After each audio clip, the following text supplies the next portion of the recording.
Good morning students. आज का topic है वो है आइसोमेरिज्म। तो आइए हम लोग आज आइसोमर पढ़ते हैं। आइसोमर होते क्या हैं? सबसे पहली बात तो आइसोमर्स क्या होते हैं, उसको एक दूसरे को आइसोमर शो करने के लिए मिनिमम कंडीशन क्या होते हैं। कोई भी कंपाउंड है उसको एक दूसरे का आइसोमर होने के लिए मिनिमम क्राइटेरिया क्या है उसको देखना है। और अगर आइसोमर होंगे तो कौन से आइसोमर होंगे, या स्ट्रक्चरल आइसोमर होंगे या फिर स्टीरियो आइसोमर होंगे। और स्ट्रक्चरल में भी बहुत सारे हैं और स्टीरियो में भी बहुत सारे हैं। तो आखिर कौन से आइसोमर कब होंगे वो सारी कंडीशन को आज हम लोग देखते हैं। तो पहले स्टार्ट करते हैं आइसोमर्स कि आइसोमर होते क्या हैं। तो सबसे पहले आइसोमेरिज्म। तो आइसोमर होने के लिए सबसे पहले जो कंडीशन है वो सेम मॉलिक्यूलर फार्मूला होना चाहिए, पहला कंडीशन। दूसरा कंडीशन सेम मॉलिक्यूलर वेट होना चाहिए, दूसरा कंडीशन ये है। और तीसरा कंडीशन है सेम डिग्री ऑफ अनसैचुरेशन होना चाहिए। तो ये तीन कुछ चीज़ तो होना चाहिए। और फिर क्या, ये आइसोमर्स होते हैं, कोई भी कंपाउंड आइसोमर जो होते हैं वो एक दूसरे का डिफरेंट कंपाउंड होता है, कभी सेम नहीं होते हैं। कोई भी आइसोमर है एक दूसरे का वो डिफरेंट कंपाउंड ही होंगे। और चौथा जो है isomer have a physical property या केमिकल प्रॉपर्टी या बोथ, सब चीज़ डिफरेंट हो सकते हैं। एटलीस्ट वन फिजिकल प्रॉपर्टी या केमिकल प्रॉपर्टी डिफरेंट होना चाहिए, एटलीस्ट वन, या फिर बोथ, दोनों फिजिकल केमिकल बोथ डिफरेंट। और थर्ड जो है इसका फैक्टर, आइसोमर शो होने का फैक्टर क्या है। तो आइसोमर शो होने के लिए सबसे इंपॉर्टेंट फैक्टर है ये थर्मोडाइनेमिक फैक्टर है entropy. Entropy delta S equal to heat बटा टेम्परेचर होता है। तो आइए हम लोग डिफिनेशन देखते हैं कि कब कौन सा आइसोमर शो करता है। तो पहले है आइसोमेरिज्म। आइसोमेरिज्म बेसिकली दो तरह के होते हैं, एक स्ट्रक्चरल आइसोमेरिज्म और दूसरा स्टीरियो आइसोमेरिज्म। तो डिफिनेशन क्या होगा आइसोमर का, the compound having same molecular formula, compound having same molecular formula. और दूसरा condition same molecular weight, same molecular weight. और तीसरा कंडीशन था कि isomer have a same D you same होना चाहिए। तो ये आइसोमर होना कहलाएगा। लेकिन कौन सा आइसोमर, तो same molecular formula, same molecular weight होना चाहिए। और अगर डिफरेंट कनेक्टिविटी या बॉन्डिंग पैटर्न हो तो वो आइसोमर स्ट्रक्चरल आइसोमर कहलाएगा। और अगर डिफरेंट 3D रिलेटिव अरेंजमेंट हो, स्पेस में उसका 3D रिलेटिव अरेंजमेंट अगर डिफरेंट हो, या फिर इसे कह सकते हैं 3D रिलेटिव अरेंजमेंट डिफरेंट होना चाहिए, या फिर सेम कनेक्टिविटी, तब वो आइसोमर जो है वो स्टीरियो आइसोमर शो करेगा। और this is known as isomers. और ये सब कंपाउंड एक दूसरे का आइसोमर्स शो करेंगे। और this phenomenon is known as isomerism. यह फेनोमेना को हम लोग आइसोमेरिज्म बोल देते हैं। तो बेसिकली स्ट्रक्चरल आइसोमर शो होने के लिए तो मॉलिक्यूलर वेट और मॉलिक्यूलर फार्मूला सेम होना चाहिए, डिग्री ऑफ अनसैचुरेशन भी सेम होना चाहिए। तो स्ट्रक्चरल आइसोमर शो होने के लिए डिफरेंट कनेक्टिविटी या डिफरेंट बॉन्डिंग पैटर्न होना चाहिए, वो स्ट्रक्चरल आइसोमर शो करेगा। और स्ट्रक्चरल आइसोमर का दूसरा एक नाम है कॉन्स्टिट्यूशनल आइसोमर भी बोला जाता है। इसका एक और नाम है कॉन्स्टिट्यूशनल आइसोमेरिज्म। कॉन्स्टिट्यूशनल आइसोमेरिज्म भी इसे नाम देते हैं स्ट्रक्चरल का। और दूसरा स्टीरियो आइसोमर के होने के लिए क्या, different 3D relative arrangement of atom या सेम कनेक्टिविटी होना चाहिए, वो स्टीरियो आइसोमर होगा। तो isomer have a different compound, isomer जो भी होते हैं वो डिफरेंट कंपाउंड ही होते हैं। तो isomer have a different compound, same compound नहीं होते हैं। कोई भी आइसोमर अगर शो कर रहा है एक दूसरे का तो दोनों डिफरेंट होगा, फिजिकली भी डिफरेंट, केमिकली या बोथ। तो isomer have a same D you, degree of unsaturation. इसका डी यू का मतलब होता है degree of unsaturation, degree of unsaturation. Isomer have a different physical property या फिर केमिकल प्रॉपर्टी या both property, physical and chemical property सब different होना चाहिए। लेकिन एक एक्सेप्शन यहाँ पे आता है कि anion have a same physical property. कोई भी एनायनिक आइसोमर है उसका फिजिकल प्रॉपर्टी वो सेम होगा। और सबसे इम्पोर्टेंट बात क्या है कि आइसोमर जो शो करते हैं, इतने सारे आइसोमर एक दूसरे का शो करते हैं, उसका फैक्टर क्या है, काउज क्या है। तो वो isomer is a resultant of thermodynamic factor entropy. Entropy को हम लोग रिप्रेजेंट करते हैं डेल्टा एस से। Entropy delta S equal to क्या होता है, हीट बटा temperature. Delta H equal to Q बटा टी। तो कोई भी कंपाउंड हीट को अपने गेन करके अपना बॉन्डिंग पैटर्न या तो कनेक्टिविटी डिफरेंट कर लेता है, या फिर स्पेशल अरेंजमेंट डिफरेंट करके या स्ट्रक्चरल आइसोमर शो कर सकता है, स्टेरियो आइसोमर शो कर सकता है। तो कोई भी कंपाउंड हीट को गेन करके या फिर रिलीज करके अपना स्टेबिलिटी कोई भी स्टेबल होना चाहता है और नॉन स्टेबल, तो वो सब हीट पे डिपेंड करता है, यानी कि थर्मोडायनेमिक फैक्टर पे डिपेंड करता है कि वो कंपाउंड कौन सा आइसोमर शो करेगा। तो इतना देख लिए। अब आते हैं हम लोग क्लासिफिकेशन ऑफ आइसोमेरिज्म। तो क्लासिफिकेशन ऑफ आइसोमेरिज्म में कौन कौन से आएंगे, जैसे आइसोमर्स का मेनली दो है, एक स्ट्रक्चरल आइसोमर, दूसरा स्टेरियो।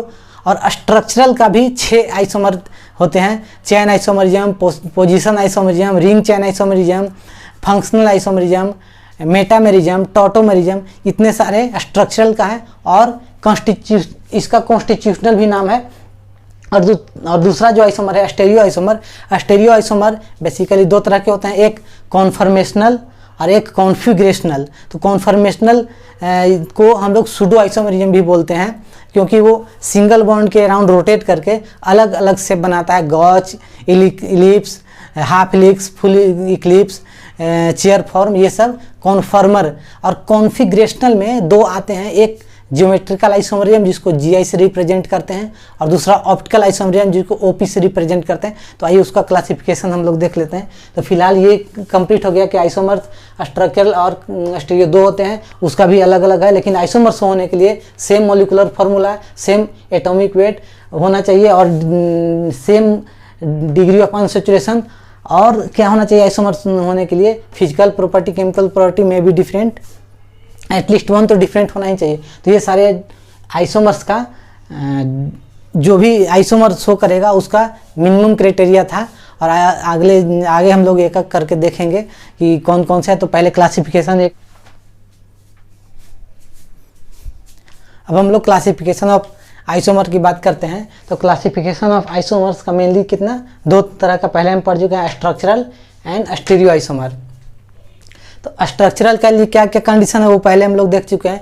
उसका स्ट्रक्चरल के लिए तो आइसोमर का molecular formula, molecular weight, D और डिफरेंट कनेक्टिविटी या बॉन्डिंग पैटर्न डिफरेंट होना चाहिए स्ट्रक्चरल के लिए। तो स्ट्रक्चरल आइसोमर का ये 6 तरह का है, chain isomers, position isomers, functional isomers, ring chain isomers, metamerism and tautomerism. ये स्ट्रक्चरल आइसोमर के अंतर्गत आता है। इसके कॉन्स्टिट्यूशनल आइसोमर भी बोला जाता है इसे। तो हम लोग एक एक करके इसको पढ़ेंगे, लेकिन अभी क्लासिफिकेशन की बात हो रही है। तो ये स्ट्रक्चरल आइसोमर के अंदर आता है। और एक स्टेरियो आइसोमेरिज्म। तो स्टेरियो आइसोमेरिज्म के अंदर 2 आता है, एक आता है कॉन्फिगरेशनल और दूसरा कॉन्फर्मेशनल। तो कॉन्फिगरेशनल में 2 आते हैं, एक ज्योमेट्रिकल आइसोमेरिज्म जिसको शॉर्ट नेम जीआई के नाम से फेमस है, और दूसरा ऑप्टिकल आइसोमेरिज्म जो कि ओपी के नाम से जाना जाता है। और ये बहुत छोटा टॉपिक नहीं है, लेकिन बहुत बड़ा टॉपिक है, लेकिन हम लोग एक एक करके पढ़ेंगे। और दूसरा कॉन्फर्मेशनल आइसोमर्स। कॉन्फर्मेशनल आइसोमर को हम लोग सूडो आइसोमर बोलते हैं। सूडो आइसोमर इसलिए बोलते हैं क्योंकि इसका जो सिंगल बॉन्ड के अराउंड रोटेट करता है और बहुत सारे infinite number of isomer show कर सकते हैं, तो इसलिए इसे सूडो आइसोमर ही बोला जाता है। तो ये तो क्लासिफिकेशन की बात हो गई। तो स्ट्रक्चरल के लिए तो आइसोमर तो जो होता है उसके लिए तो कंडीशन होना ही चाहिए, लेकिन स्ट्रक्चरल आइसोमर शो होने के लिए क्या क्या कंडीशन उसमें पढ़ा था, डिफरेंट बॉन्डिंग पैटर्न होना चाहिए, डिफरेंट कनेक्टिविटी डिफरेंट कनेक्टिविटी और different bonding pattern, different bonding pattern. Structural isomers होने के लिए इतना चाहिए कि मॉलिक्यूलर फार्मूला सेम हो, मॉलिक्यूलर वेट सेम हो, डिग्री ऑफ अनसैचुरेशन सेम हो, डिफरेंट कनेक्टिविटी एंड या फिर डिफरेंट बॉन्डिंग पैटर्न होना चाहिए। वो कंपाउंड स्ट्रक्चरल आइसोमर शो करेगा। स्ट्रक्चरल आइसोमर के अंदर chain isomer, position, functional, ring chain, metamerism, tautomerism. Tautomerism से हर साल 2 सवाल हर साल आते हैं। कोई भी साल इससे मतलब ऐसा ना होता है कि जो नहीं आता है। और आइसोमर से तो आते हैं, फिर ऑप्टिकल से आते हैं, जीआई से आते हैं। फिर स्टेरियो आइसोमर के लिए क्या कंडीशन हम लोग को पढ़ा था, वो तो सारे आइसोमर के लिए होंगे, लेकिन स्पेशल कंडीशन क्या था कि different 3D relative arrangement 3D relative arrangement, या फिर सेम कनेक्टिविटी, या फिर क्या सेम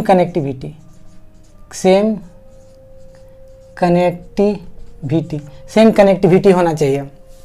समझ जाना, वो मैंने उसमें लिख दिया था इसलिए शॉर्ट में ऐसे ही मैंने लिख दिया सेम कनेक्टिविटी, तो वो स्टीरियो आइसोमर शो करेगा। अब इसके बारे में हम लोग एक एक करके पढ़ते हैं। तो सबसे पहले हम लोग स्ट्रक्चरल आइसोमर पढ़ेंगे।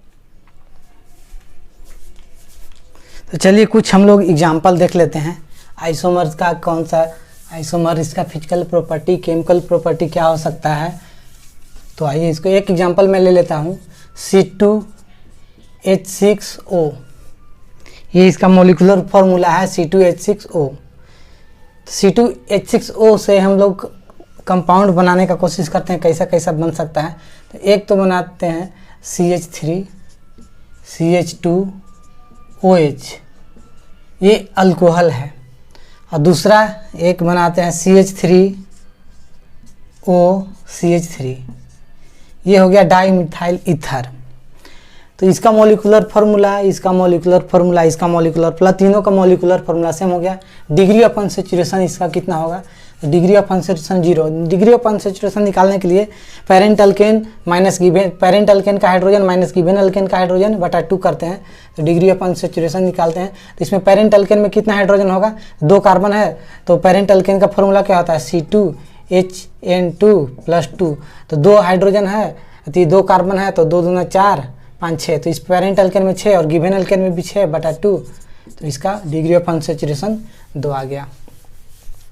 तो डिग्री ऑफ अनसैचुरेशन 2, इसका भी वही, तो डिग्री ऑफ अनसैचुरेशन इसका भी 2 होगा, डिग्री ऑफ अनसैचुरेशन इसका भी 2 होगा। यानी कि डिग्री ऑफ अनसैचुरेशन ये दोनों का भी सेम हो गया, मॉलिक्यूलर फार्मूला भी सेम हो गया, सिर्फ स्ट्रक्चर में डिफरेंट है। यहाँ पे स्ट्रक्चर CH से OH जुड़ा है, यहाँ पे O से 2 CH3 ग्रुप जुड़ा है, तो स्ट्रक्चरल डिफरेंट। तो ये तो कंफर्म हो गया कि ये स्ट्रक्चरल आइसोमर है। लेकिन स्ट्रक्चरल में भी बहुत सारा 6 प्रकार का होता है, तो स्ट्रक्चरल में कौन सा होगा, तो स्ट्रक्चरल में कौन सा, इसका फंक्शनल ग्रुप अल्कोहल है, इसका ईथर है, तो ये दोनों डिफरेंट फंक्शनल ग्रुप के हैं, तो वो फंक्शनल आइसोमर हो जाएंगे।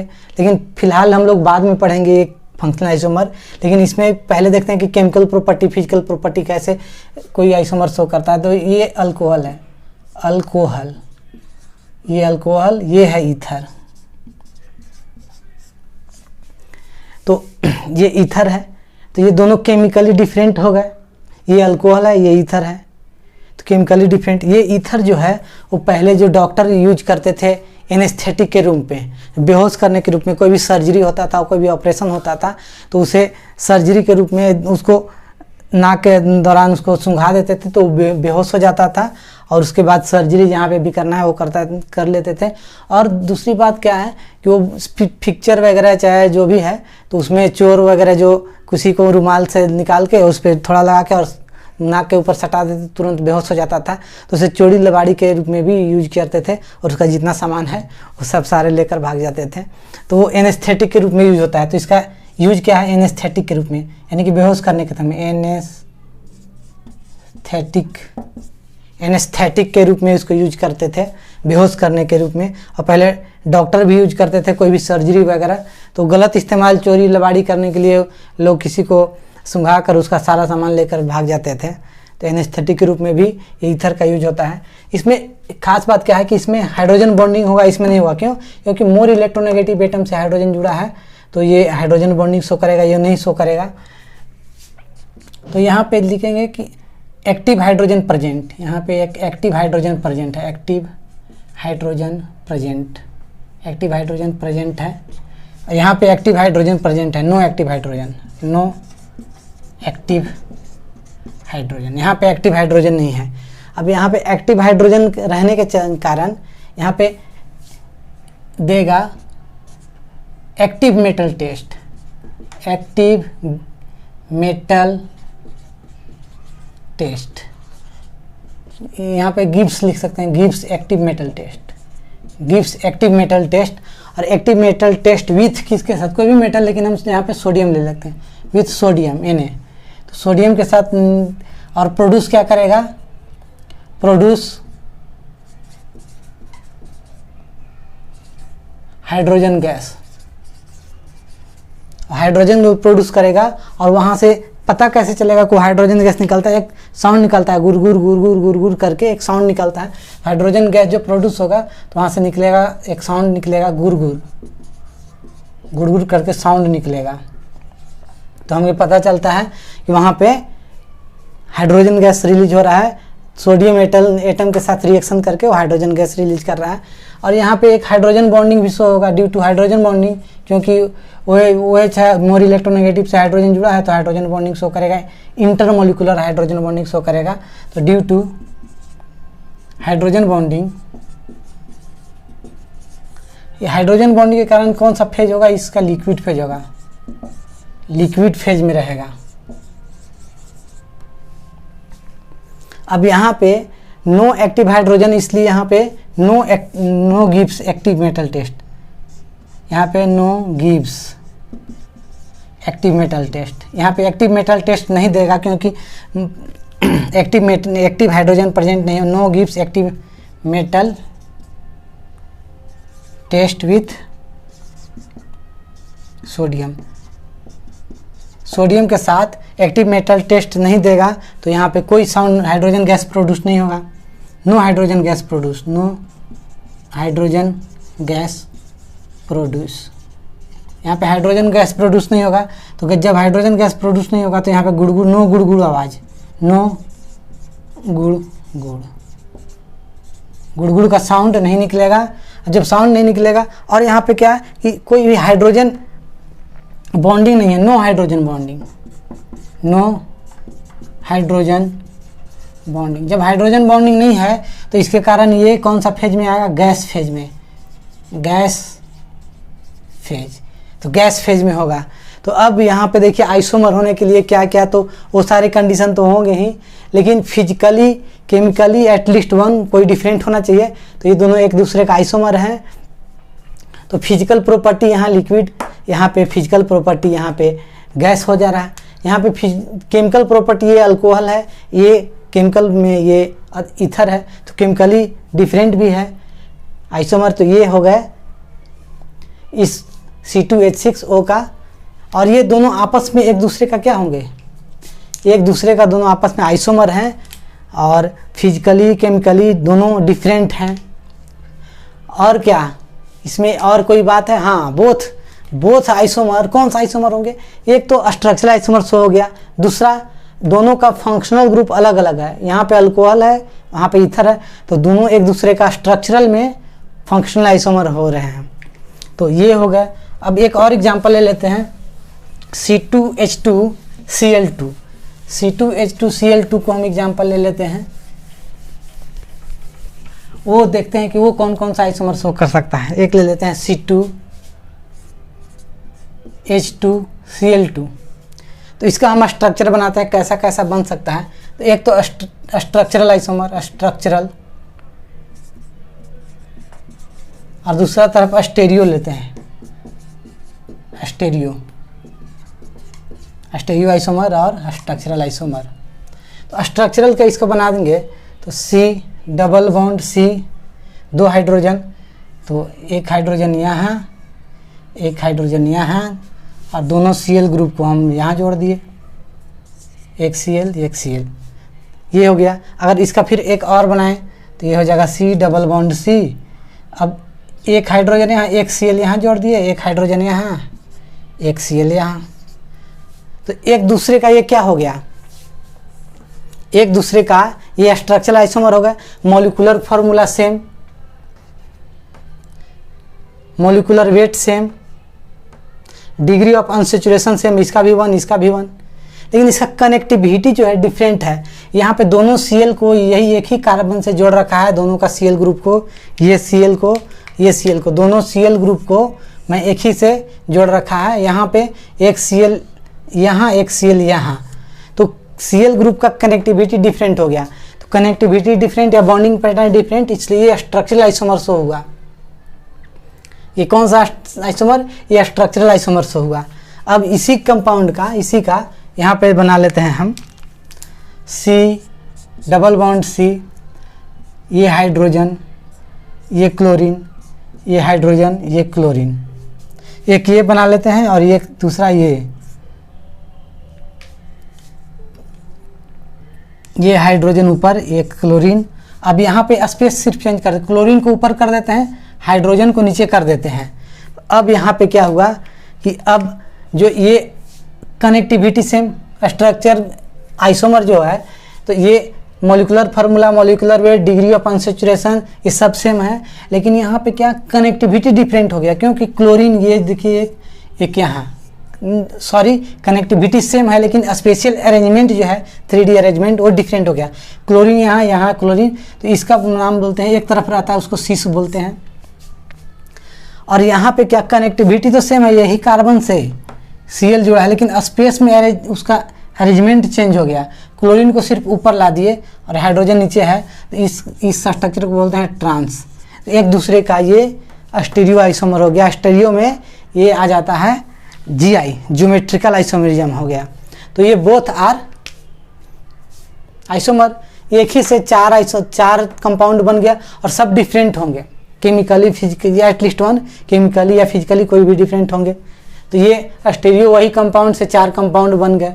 तो आइसोमर के चलते ऑर्गेनिक केमिस्ट्री में ऑर्गेनिक कंपाउंड इतने ज़्यादा मिलियंस ट्रिलियंस बढ़ गए हैं ड्यू टू आइसोमर। और आइसोमर्स होने के लिए मेन फैक्टर है एंट्रोपी।